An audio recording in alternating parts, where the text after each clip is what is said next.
Bon, ok. Aujourd'hui, on fera un petit riz sombara accompagné de poulet avec des petits légumes.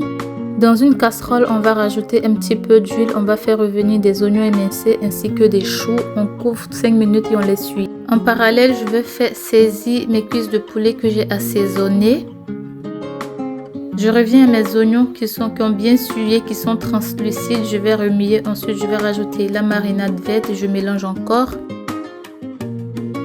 Je mets un petit peu d'eau pour déglacer, du poivre blanc, du maxi bouillon, du dagani, du sumbala en question. Ensuite, un peu de aja. On va remuer tout ça. Je rajoute encore un fond d'eau et je laisse mijoter une dizaine de minutes. 10 minutes après, je vais venir bien remuer tout ça et je vais rajouter l'eau qui va servir à la cuisson du riz. Je rajoute des feuilles de laurier, du sel et je couvre. Dans le même moment, je vais venir m'occuper de mes poulets qui ont bien doré. Je vais les retirer. Je mets une autre casserole au feu. Je récupère l'huile de friture du poulet. Je rajoute les oignons. Ça, c'est un gros oignon que j'ai émincé. Ensuite, marinade verte. Je mélange tout ça. Des petites carottes que j'ai coupées en dés comme ça. Je remue, je couvre, je laisse cuire 10 minutes.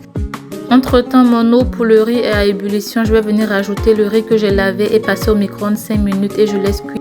En parallèle, je retourne à ma sauce aux oignons. Je rajoute une bonne cuillère de moutarde. Je remue, je mets un fond d'eau. Et je vais ensuite rajouter un petit peu de maxi bouillon, du poivre blanc, un bouillon de crevettes, du piment en poudre.